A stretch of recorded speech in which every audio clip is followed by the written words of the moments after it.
Barangay Love Stories. Love Stories.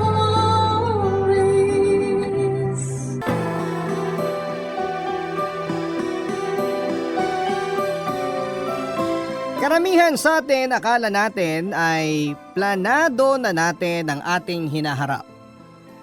Pero ang totoo ay hindi natin hawak ang kinabukasan at ang inaasahan nating mangyayari ay iba pala sa ating inaasam.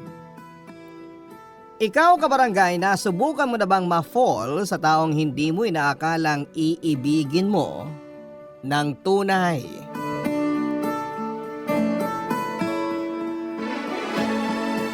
Dear Papa Dudut, Mayet po ang pangalan ko. Dati akong tindera sa palengke na ngayon ay may maayos-ayos ng buhay. Sa 33 years kong nabubuhay sa mundong ito ay never kong inakala na darating ang araw na sa Amerika ako titira. Dati-rati ay sa TV ko lang napapanood kung ano ang itsura ng lugar na yon, pero ngayon ay tinatamasa ko na ang tinatawag na American life. Kung paano po nangyari yon, ito po ang ikukwento ko sa inyo at sa lahat ng mga listeners ng Barangay Love Stories. High school pa lamang ako ay tindera na ako sa palengke. Palagi ko noong sinasamahan ng nanay ko sa pagtitinda bago at pagkatapos kong pumasok sa klase. Hindi kasi gaanong kaganda ang estado namin sa buhay at hindi po kami mayaman, Papa Dudut. Kaya ang allowance ko noon at pambayad sa mga kailangan namin sa school ay dapat na pinagtatrabahuhan ko. 6 kaming magkakapatid at ako ang bunso. May di-describe ko po ang sarili ko bilang madiskarte at palaban. Kailangan kong maging matapang sa buhay dahil yun na lamang po kasi ang maipagmamalaki ko. Mahirap man kami noon ay hindi ko hinahayaang api-apihin lamang kami ng mga taong mas nakakataas sa amin. Marami kasing tao na porket nakikita kang naghihirap, imbes na tulungang makaahon, ay mas lalo ka pang ipagtutulakan sa putik. Katulad na lamang ng kapitbahay naming si Aling Minda, Papa Dudut.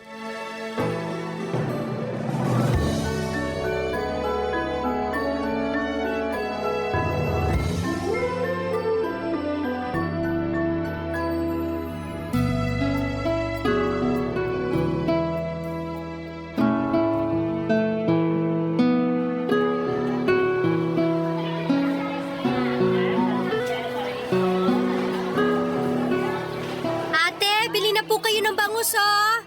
Fresh na fresh, mura lang. Aling Minda, naghahanap pa kayo ng isda. Sa amin na kayo bumili, bagong huli lang to mga to. Sigurado ka bang fresh yan? Baka tinda nyo pa yan kahapon, ha? Hindi po, fresh to mga to. Tingnan nyo, kahit amuyin nyo pa. Ay, ayoko. Masyadong malansa yan. Lahat po ng tinda naming isda, fresh po. Check nyo po yung hasang. Mamula-mula pa. Makinang pa yung mata, oh. Diyan mo malalaman kung fresh yung isda. Eh, magkano ba ang 1 kilo niyan? Para po sa inyo 100 na lang. Presyong kapitbahay. Mahal naman. Grabe ang presyo, ha? Eh, mukha namang sobrang daming tinik niyang bangus ninyo. Lahat naman po ng isda may tinik eh. Kayo talaga. 50. Ay, discounted na po yung 100 eh. Lugi naman po kami kapag 50 ko lang ibibigay to. Sus! Eh, sa kabila nga, wala pang 100 yan, eh. Pare-pareho po kami ng presyo rito. Kahit itanong nyo pa dyan sa nasa likod nyo. May bangus din sila. Mas mahal nga 1 kilo nila eh. Ay, wag na. Bibili na lang ako ng baboy. Eh, galunggong po, ayaw nyo? O ka ba kung kumakain ng galunggong, Mayet? Nung akala mo sa akin? Masarap naman po ang galunggong ah. Kung ayaw nyo, kunin nyo na tong bangus. Sige, 90 na lang. Ay, wag na. Masyadong malansay ang isda ninyo. Ang barat nyo naman po. May pambili nga kayo ng mamahaling kape. Ang sabi mo? Wala po. Sige po, bili na lang kayo ng baboy. Mas healthy. Ganyan ka ba makipag-usap sa mga customer ninyo? Lo, joke lang naman yun, Aling Minda. Masyado kayong seryoso sa buhay. Ganyan! Diyan kayo magaling. Pareho kayo ng ina mong si Elena. Hindi kayo marunong magseryoso sa buhay. Kaya anong napala ninyo? Mahirap pa rin kayo hanggang ngayon. Bakit naman po nadamay nanay ko rito? Oy, kanino ka pa ba magmamana kung hindi sa nanay mo, di ba? Mawalang galang na po, Aling Minda ha. Pero kung wala rin lang naman po kayo magandang sasabihin at hindi rin naman pala kayo bibili ng paninda namin, umalis na lang kayo. Hindi na nga kayo bibili, insultuhin niyo pa pamilya ko. Ano? Nasaktan ka, di ba? Kasi totoo yung mga sinabi ko. Wala ka kasing pinag-aralan, kaya ganyan ka kumakasagot sa mga mas nakakatanda sa'yo. Walang manners. Palibhasa, pabayaang mga magulang mo. Wala nang patutunguhan ng buhay mo, iha. Forever ka nang magtitinda ng malansang isda. Grabe naman kayo. Kung may buhos ko po kaya sa inyo tong isang balde ng isda para kayo maging malagsa. Gusto niyo ng respeto?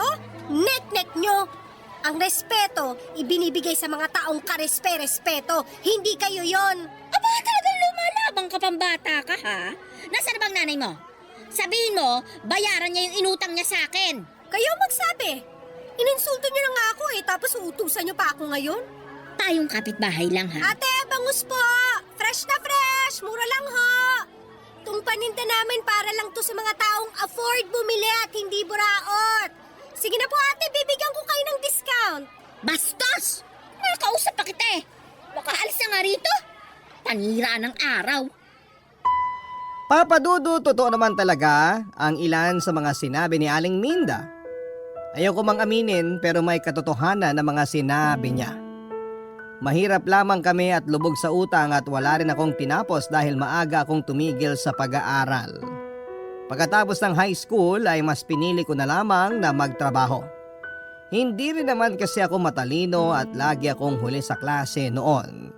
Kaya naman ipinaubaya ko na lamang sa mga kapatid ko ang opportunity na mag-aral sa kolehiyo. Kaso nga lang sa aming 6, 2 lang ang nakapagtapos ng kolehiyo. Ang isa ay maaga nag-asawa samantalang ang isa naman ay nanatiling tambay dahil hirap makahanap ng trabaho. Grabe ang dinanas naming kahirapan noon, Papa Dudut. Palagi naming kinakain ang pride namin para lamang makapangutang kay Aling Minda na sa barangay namin ay siya lamang ang merong sariling maliit na grocery store. Kahit palagi kaming nagkakasagutan ay wala akong choice, kundi ang humingi ng pabor sa kanya para lamang makakain kami kahit na ang kapalit noon ay puro pangiinsulto.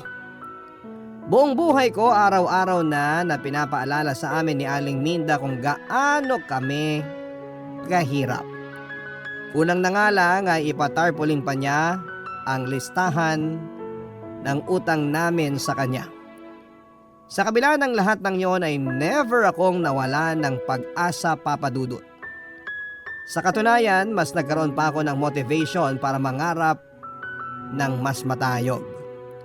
Ipinangako ko noon sa sarili ko na hindi ko hahayaang manatili kami sa ganong klase ng estado.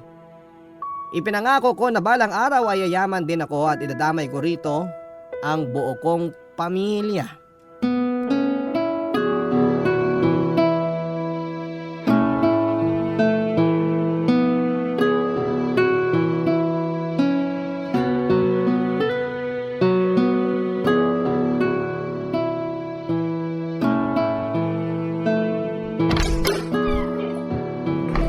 Oh, anak, kain na. Saan ka galing? Bakit ka ginabi? Dumalaw lang po kina Jenny, nakipagtsikahan. Di bale, halika na, kumain ka na. Ipinagtabi kita ng ulam. Sige lang po, katatapos lang namin ni Jenny kumain. Nay, di pa ba kayo sawa dyan? Sawa saan? Dyan, sa ulam nyo. Lagi na lang tayo kumakain ng sardinas. Mamaya tubuan na tayo ng kaliskis niyan. Ba't naman ako magsasawa sa sardinas? Grasya to.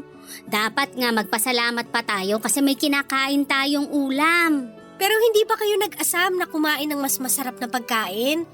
Lechon, chicken barbecue, bulaloy, mga ganong klase ng ulam.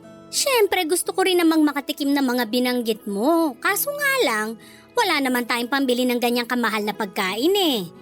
Kung sawa ka na sa sardinas, pwede naman tayong magluto ng instant noodles bukas. Tapos sa susunod na araw, pwede nang pitasin yung mga talong ni Minda sa bakuran nila. Humingi na lang tayo sa kanya. Total, marami naman yun. Minda na naman, lagi nga tayong pinapahiya ng babaeng yun. Tiisin mo na lang. Siya lang din naman yung pwede nating mahinga ng tulong eh. Tumutulong nga pero lagi naman niya tayong inaalipusta. Hayaan mo na lang. Ang mahalaga, may nakakain tayo. Kailan kaya tayo makakaranas ng magandang buhay? Pasensya ka na anak, nakahirapan lang din ang maipapamana namin sa inyong magkakapatid. Wala eh, hindi tayo pinalad eh. Kahit araw-arawin nating magtrabaho, isang kahig, isang tuka pa rin tayo hanggang ngayon. Ang sarap siguro magkaroon ng magandang bahay, no? Yung kahit ref man lang mayroon tayo para kahit papano makainom tayo ng malamig na tubig. Wala naman tayong ibang magagawa kundi manalangin na lang na sana maibigay din sa atin ang buhay na hinahangad natin. Basta promise ko sa inyo yayaman tayo. Gagawin ko ang lahat para makaahon tayo sa hirap. Paano mo naman gagawin yon? Ako nga, yan din ang sabi ko sa sarili ko nung dalaga pa ako eh. Basta, kahit gaano pa yung kahirap, gagawin ko para lang makaangat tayo. Kahit pumatol pa ako sa AFAM. Huwag ka munang mag-asawa anak. Mahirap magkapamilya kung wala ka namang pera. Siyempre, Nay, hindi ko naman tututuhanin yun. Ayoko rin namang gumamit ng tao para lang yumaman, no? Lalaban tayo ng patas para hindi tayo makarma.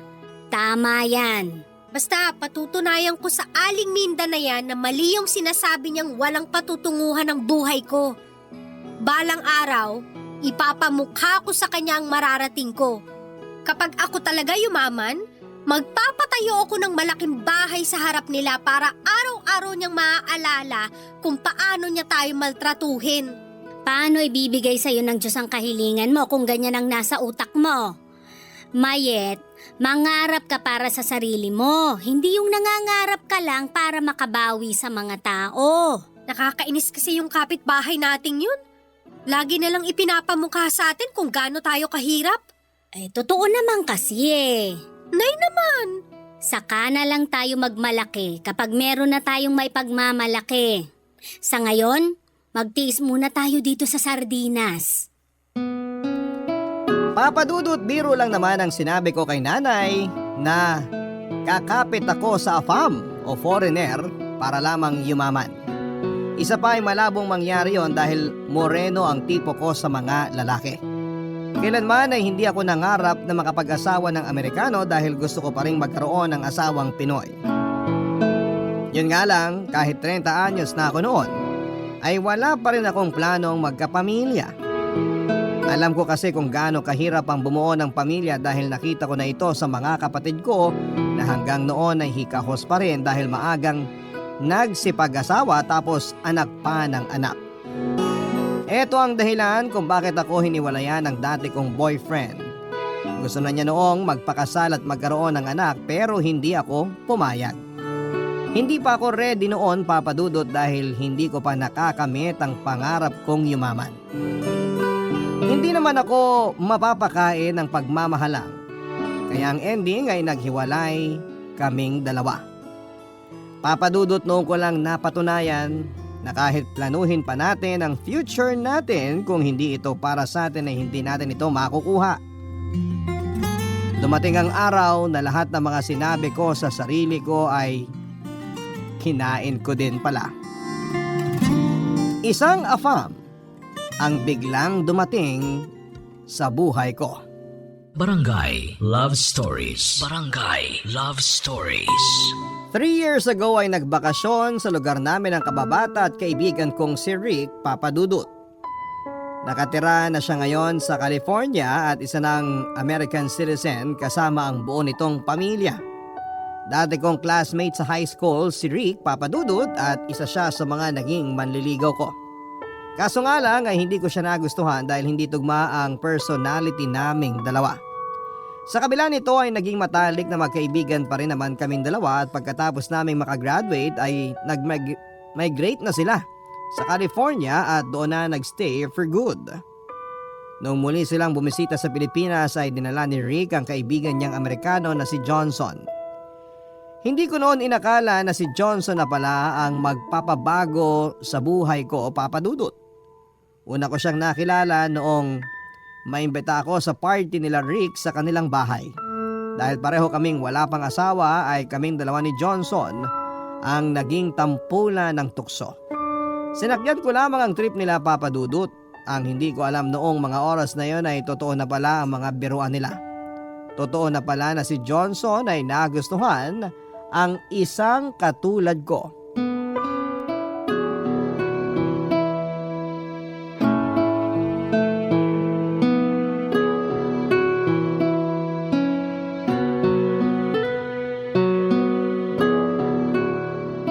Mayet, uwi ka na?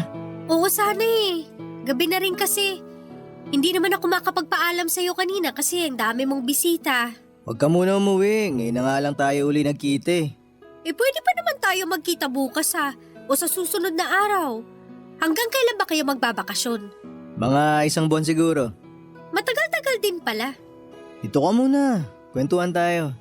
Ano, kumusta ka na? Eto, maganda pa rin.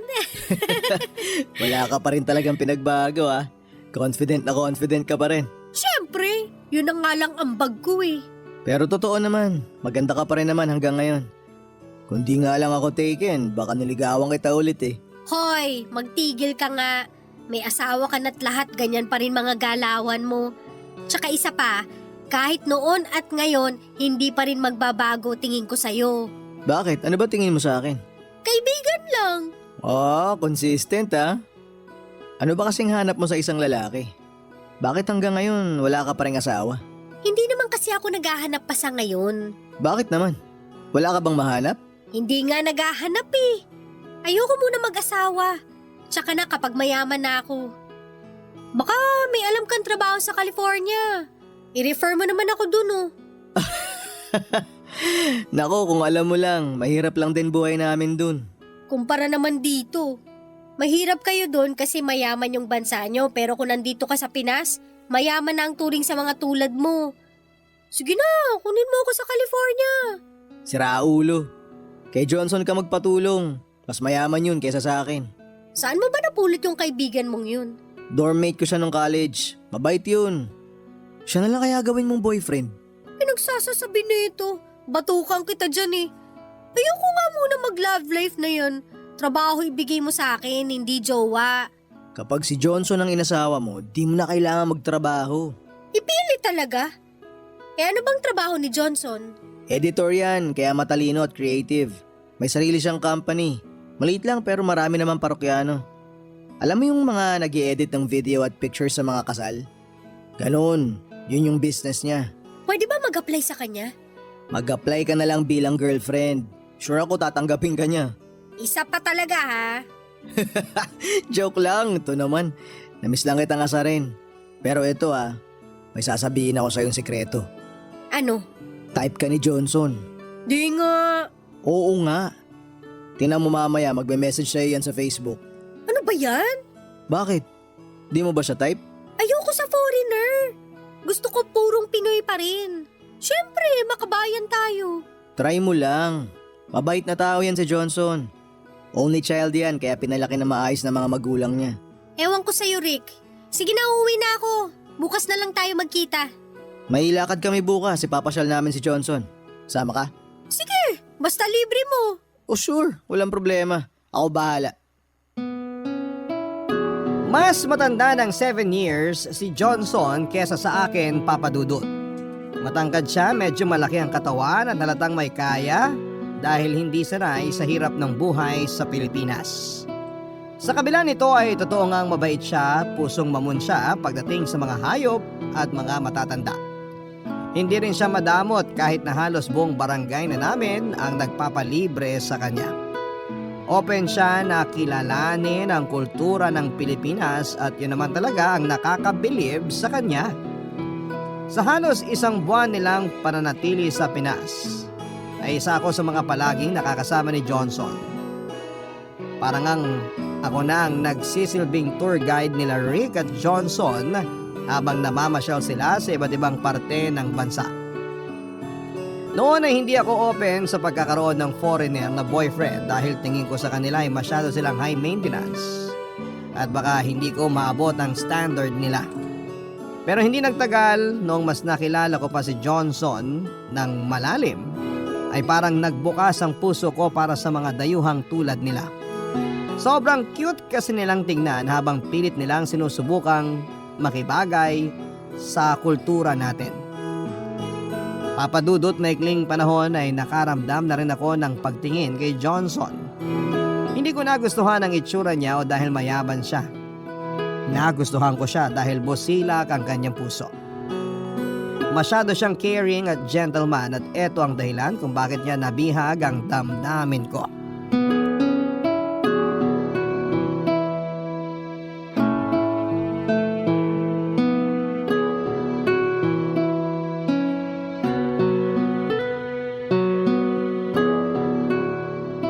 Nay, may tanong ako sa'yo. Ano yon? Gusto mo bang tumira sa Amerika? Amerika? Bakit mo naman naitanong yan? Wala lang. Naisip ko lang na kapag ba nabigyan tayo ng opportunity na lumipat sa ibang bansa tulad ni Rick, igagrab mo ba yun? Sa tingin ko, hindi. Bakit naman hindi? Mas gusto ko rito sa Pilipinas eh. Dito ako pinanganak. Dito rin ako dapat mamatay. Yun lang? Kahit mahirap ang buhay dito, mas gusto mo pa rin magstay dito sa atin? Oo naman. Marami na akong alaala rito eh. Dito na ako nakabuo ng pamilya, ng kaibigan at kung ano-ano pa. Sus! Takot lang kayo mag-English eh, kaya ayaw nyo. Isa pa yon. Pero sayang din yung opportunity kapag hindi kayo pumayag na tumira sa ibang bansa eh. Ang tanong, may opportunity ba? Paano kung meron? Meron? Paano nangyari yon? Nag-apply ka ba ng trabaho sa Amerika? Ay naku anak, congrats! Hindi po. Paano naman ako makakakuha ng trabaho sa Amerika wala nga akong tinapos? Ano yung opportunity na sinasabi mo? Si Johnson kasi, yung kaibigan ni Rick, naniligaw sa akin. Talaga? Ay naks naman anak, may nagkagusto rin sa'yo sa wakas! Nay naman eh. O tapos ano, sasagutin mo ba siya? Sa tingin niyo po, Ay bakit ako ang tinatanong mo? Dapat ikaw ang nakakaalam niyan. kung ako lang din naman ang tatanungin, parang gusto ko na siyang sagutin. Oh, ganun naman pala eh. Ay, teka nga lang. Sasagutin mo ba siya dahil gusto mong makapunta sa Amerika? O sasagutin mo siya kasi mahal mo siya? Magkaibang bagay yon, anak. Yun na nga po ang problema eh. Medyo naguguluhan pa yung feelings ko. Alam mo kung ano ang dapat na gawin mo? Ano po? Huwag mong madaliin yang puso mo. Kung hindi ka pa sure, huwag ka munang magdesisyon. Kung ang rason mo lang para makaalis ka sa bansang to, wag. Maniwala ka sa akin, hindi ka magiging masaya kapag ganun ang nangyari. May gusto na rin naman ako kay Johnson eh. Pero yun nga, hindi ka pa sigurado sa nararamdaman mo. Ano pong gagawin ko ngayon? Kung sa tingin mo gusto mo talaga si Johnson, di kilalanin mo siya ng mas mabuti. Kapag nagawa mo yon, saka ka magdesisyon para wala kang pagsisisihan sa huli. Sige po, Nay. Susundin ko po yung mga sinabi nyo. Pagkabalik nila Johnson sa Amerika ay nagpatuloy pa rin ang communication naming dalawa sa pamamagitan ng social media. Tumagal ang pagkakaibigan namin hanggang sa tuluyan na nga pong nahulog ang loob ko sa kanya, Papa Dudut. Alam kong totoo na ang nararamdaman ko noon dahil marinig ko pa lamang ang pangalan ni Johnson ay napapangiti na ako. Para bang siyang nagbigay kulay sa buhay ko. Siya ang araw-araw na nagbibigay ng inspirasyon sa akin. Kaya naman makalipas ang mahabang panahon ay sinagot ko rin ang panliligaw niya. Simula noong maging kami ni Johnson ay ipinakita niya ang pagmamahal niya sa akin sa pamamagitan ng pagbibigay ng mga regalo. Halos buwan-buwan kung magpadala siya noon. Mapabulaklak man yan, mga damit, alahas. Hindi nito nakakaligtaang pasayahin ako sa araw-araw sa pamamagitan ng pagbibigay ng mga material na bagay. After a year, simula nung sagutin ko siya ay muling nagbakasyon si Johnson sa Pilipinas para i-celebrate namin ang anniversary naming dalawa. Nagulat na lamang ako noong bigla siyang nag-propose sa akin. Tinanggap ko ang alok niyang pagpapakasal, Papa Dudut. Akala ko noon ay sasaya na ang buhay ko sa bagong love life na natanggap ko. Yun pala ay doon na magsisimula ang bagong problema matapos akong pagchismisan ng mga tao na di umano ay kumapit daw ako sa AFAB para lamang makaahon sa hirap. Barangay Love Stories. Barangay Love Stories. Papadudot mula sa social media hanggang sa personal ay nakakatanggap ako noon ng panlalait. Isang Facebook page kasi ang nagpost ng wedding pictures namin noon ni Johnson nang walang paalam. Doon na po ako nakatanggap ng iba't ibang klase ng panlalait mula sa mga taong hindi ko naman kilala. May mga nagsasabing ginagamit ko lang daw si Johnson para makaalis mula sa kahirapan at kung ano-ano pa.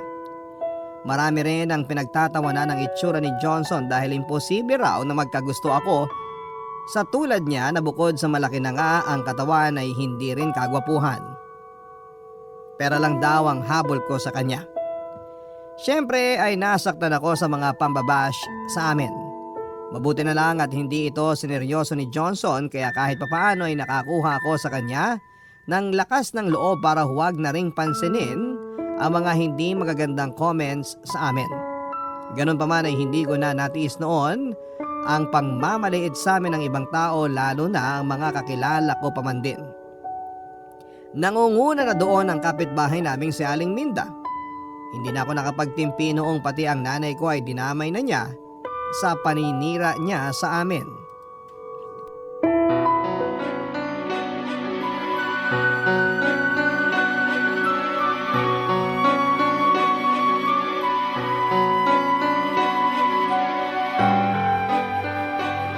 Aling Minda, mag-usap nga tayo. O ano, magbabayad ka na ba ng utang ninyo? Sumusobra na po kayo Anong pinagsasabi mong sumusobra? Ano tong pinagkakalat yung bugaw ang nanay ko? At sino naman ang nagsabi na akong nagkalat niyan? May pruweba ka ba? Hindi na kailangan ng pruweba kasi kayo lang naman ang number 1 na hater ng pamilya namin. Ano ba nagawa namin sa'yo, ha? Bakit ganito ka nalang manira sa pamilya ko? Inggit ka ba sa amin? Bakit naman ako maiinggit sa'yo? Ang kapal na mukha mo, Yun nga rin ang pinagtataka ko Bakit inggit na inggit kayo sa amin, gayong kayo naman tong mas mayaman, mas malaki ang bahay, mas maganda ang buhay? Bakit ba hindi mo kami magawang tantanan? Hoy, Mayet! Ano bang akala mo sa sarili mo? Wala akong pakialam sa buhay ninyo. Bakit po kayo sisiraan? Anong mapapala ko dyan? Tsaka isa pa, totoo naman na bugaw yang si Elena. Hindi ba nga, ibinugaw ka niya sa kano na asawa mo na ngayon? Saan mo naman napulot yung fake news na yan? Kumaka-imbento kayo ng kwento? Daig niyo pa ang scriptwriter? Hindi ako ibinugaw para lang sa kaalaman niyo. Ngayon kung hindi niyo tanggap na nakapangasawa ako ng foreigner, problema niyo na yon. O tanda na kayo, sana naman baguhin niyo na yung ugali niyo. Yabang mong magsalita Ano, mataas ng lipad mo? Porket nakabingwit ka ng kano? Palibhasa, hindi ka makahanap-hanap ng lalaking magmamahal sa'yo, kaya nagtyaga ka na sa lalaking yon. Kung sa bagay, mga tipo mo naman ang hanap talaga nila. Yung mga exotic, mga mukhang unggoy. Grabe! Ako yung walang pinag-aralan sa ating dalawa. Pero kung umasta kayo, parang kayo yung hindi nag-aral. Yung mga lumalabas dyan sa bunganga nyo, parang hindi pinag-iisipan ng matinong tao. Alam mo, umalis ka na nga lang sa harap ko. Hindi ako pumapatol sa hindi ko ka-level, ha? Tsupe! Tandaan mo tong araw na to, Aliminda. Darating din yung time na kayo ang hihingi ng tulong sa amin at kapag dumating yung araw na yon, ipamumuka ko sa inyo lahat ng pinaggagawa nyo sa amin. Mangarap ka na lang ng gising. Hindi mangyayari ang pinagsasabi mo. Tulong? Kahit magunaw pa ang mundo, hinding-hindi ako hihingi ng tulong sa inyo. Pwe! Pasalamat kayo at may natitira pa akong respeto sa inyo. Pero kapag dinamay mo pa ulit ang nanay ko sa trip mo, hindi na lang salita ang matatanggap niyo mula sa akin. Daming kuda! Umalis ka na nga lang. Saka ka na magyabang sa akin kapag bayad na kayo ng utang ninyo. Mga walang utang na loob. Babayaran namin lahat ng naitulong niyo sa amin, huwag po kayo mag-alala. Aba dapat lang. Hututan mo yung asawa mo para makabayad kayo sa utang ninyo. Mga peste kayo. Che! Mas peste ka! Uy, anak! Bakit ka nakikipag-away dito? Yan kasing magaling nating kapitbahay kung ano-anong pinagsasasabi. Hoy Elena, tagsabihan mo yung anak mo ha. Walang modo. At ako pa Maya, tama na. Halika na, umuwi na lang muna tayo sa bahay. Nakakainis! Sarap pa na bunot ng tao! Hayaan mo na lang siya. Halika na. Sa huli ay hinayaan ko na lamang si Aling Minda at ang iba pang tao na wala nang ibang ginawa kundi ang manira ng kapwa. Ang mahalaga ay masaya na ako sa buhay ko noon at dahil ito kay Johnson. Matapos naming magpakasal ay sinimulan nang ilakad ng asawa ko ang mga papeles ko para makalipat na sa California. Plano na kasi niya na kunin ako doon para doon na manirahan at bumuo ng pamilya. Mahigit 1 taon din ang hinintay ko, Papa Dudut, bago kami muling nagkasama ni Johnson sa California. Tandang-tanda ko pa ang kabang nararamdaman ko noong ma-interview ako para lamang makakuha ng visa. Doon ko lang napagtanto na sobrang hirap din pala ang lumabas mula sa bansa. Sa kabila ng lahat ng sakripisyo namin ay tuluyan na akong nakaalis ng Pilipinas at tumira sa ibang bansa kasama si Johnson. Sobrang excitement ko noon na magkaroon ng bagong buhay. Yun nga lang, akala ko noon ay tatanggapin ako ng buong buo sa bansang nilipatan ko. Pero doon ako nagkamali, Papa Dudut. Hindi hospitable ang mga kapwa ko Pinoy sa California. Sa katunayan, sila pa ang nangunguna noon sa pangmamata sa akin. Siguro'y nasa dugo na talaga ng mga Pinoy ang maghilahan paibaba. Nakakalungkot lang. Dahil kung sino pa ang kababayan natin na dapat ay kakampi natin, ay sila pa ang tatayong kontrabida sa buhay na gusto nating maasam.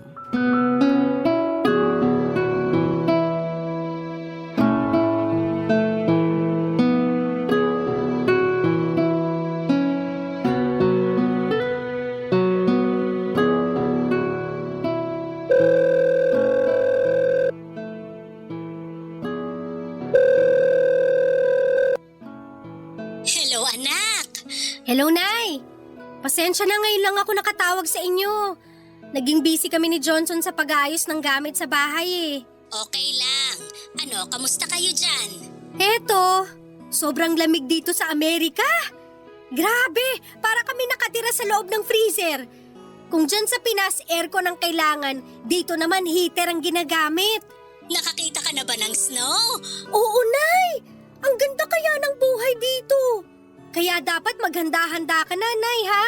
Kasi ikaw naman ang susunod na kukunin ni Johnson. Ay nako, kahit wag na. Diba sabi ko naman sa'yo na kahit mahirap ang buhay dito sa Pilipinas, mas pipiliin ko pa rin tumira rito. Gusto ko lang naman maranasan nyo rin ang nararanasan ko ngayon. Masaya ako rito. Basta ang mahalaga, mabuti ang kalagayan mo dyan. Maayos naman po ako rito. May ilang tao lang na hindi gaano maganda ang pakikitungo sa akin pero sanay na ako dun. Anong hindi maganda ang trato? Alam mo na, yung ibang mga Pilipino na nakakaangat, hindi pa masyadong maganda ang tingin sa akin. Feeling kasi nila mas mataas sila kaysa sa akin. Hayaan mo na lang sila. Ang importante, masaya kayong mag-asawa sa bagong buhay nyo. Siyempre naman, Nay. Lagi kong tinatandaan yung favorite line nyo na hayaan na lang sila. Kapag bad trip ako, yan ang lagi kong sinasabi sa sarili ko. Mabuti naman. Mas mabuti na yung umiiwas ka sa gulo lalo na't hindi mo pagamay ang kalakaran dyan. Ang hirap nga po mag-adjust eh. Ibang-iba ang buhay dito kumpara dyan sa Pinas. Kailangan dapat mabilis ang mga galaw. Bawal ang papetiks-petiks lang. Kamusta naman ang mga biyenan mo dyan? Maayos ba naman ang pakikitungo nila sa'yo? Oo naman po. Sobrang bait ng pamilya ni Johnson. Tinanggap nila ako bilang parte ng pamilya nila. Pero alam nyo, Nay, kahit ilang buwan pa lang ako rito, nakakamiss din pala dyan, no? Bakit? Ano bang namimiss mo rito? Noon nga atat na atat kang makapunta sa California eh. Nakakamiss yung kape sa umaga at mainit na pandesal. Miss ko rin yung mga marites na tambay sa kalsada tuwing hapon. Siyempre, miss na miss ko na rin kayo. Nakaka-homesick din pala pag malayo sa pamilya. Masasanay ka rin dyan. Opo, sinasanay ko na ang sarili ko. Naghahanap na nga ako ng trabaho kaso ayaw ni Johnson eh. Gusto ko sana na kahit nasa malayo ako makatulong ako sa inyo. Anak, wag mo na kaming alalahanin dito. May sarili ka ng pamilya. Yan muna ang priority mo. Bilang may bahay, trabaho mong alagaan ang pamilya mo. Ganon din ako. Trabaho kong alagaan ang pamilya ko rito sa Pilipinas. Kaya wag mo na kaming masyadong isipin. Mag-enjoy ka lang dyan. Basta, kapag nakapag-adjust po ako rito, papadala ako ng pera sa inyo. Tapos magpapadala rin ako ng balikbayan box na puno ng chocolate. Basta wag ka lang makakalimot magdasal, ha? Lahat ng problemang haharapin mo dyan, makakayanan mo sa tulong ng Panginoon. Opo, Nay. Masaya ako, anak, na sa wakas, giginhawa na rin ang buhay mo. Nangako naman po ako sa inyo, di ba? Nayayaman din ako balang araw. Yayaman din tayo. At ito na nga po yun. Papadudot ilang taon ang lumipas ay unti-unti rin akong nasanay sa buhay sa Amerika. Nakapaghanap ako ng sideline noon para makatulong kay Johnson pero hindi rin po ito nagtagal dahil ipinagbuntis ko pa noon ang panganay namin. After maganak ay naging stay at home mom na lamang po ako habang ang asawa ko naman ang naghahanap buhay para sa pamilya namin. Ang panganay namin ay nasundan pa ng 2 at sa kasalukuyan ay dinadala ko naman ang pang-4 naming anak. Masaya ako na agad na ibinigay sa amin ng Diyos ang buhay na matagal ko nang ipinagdarasal. Unti-unti ay natulungan ko si nanay sa Pilipinas na makaahon. Ipinaayos ko ang bahay namin at ngayon ay mas malaki na ito kesa sa bahay nila Aling Minda. Nakapagbigay din ako ng puhunan sa mga kapatid ko para makapagsimula ulit sila sa buhay. Ang balita ko ay patuloy pa rin sa dati niyang gawi si Aling Minda pero wala na kaming pakialam sa kanya. Bayad na kami sa mga utang namin kaya kahit anuman ang sabihin at ipagkalat niya ay hindi na kami naaapektuhan. Papadudot this year ay nakatakda ng lumipad si nanay papunta ng California. Matagal-tagal din bago namin siya napapayag na sumakay ng eroplano. Mabuti na lang at sa huli ay nagbago din ang isip nito dahil sa kagustuhan niyang makita ang mga apo niya. Papadudot, masarap ang mangarap pero mas masarap kapag tinatamasa mo na ang mga pangarap na ito. Sa tulong ng pamilya, determinasyon at tiwala sa Panginoon, ang mga pangarap ko sa buhay ay nakamit ko rin sa wakas. Ito po ang kwento ko, Papa Dudut. Sana po ay nagustuhan ng inyong mga tagapakinig. Maraming salamat po. Ang inyong forever kapuso at kabarangay, Mayat. Nagustuhan ng iyong napakinggan? Ituloy yan via live stream sa www.gmanetwork.com/radio. Barangay LS 97.1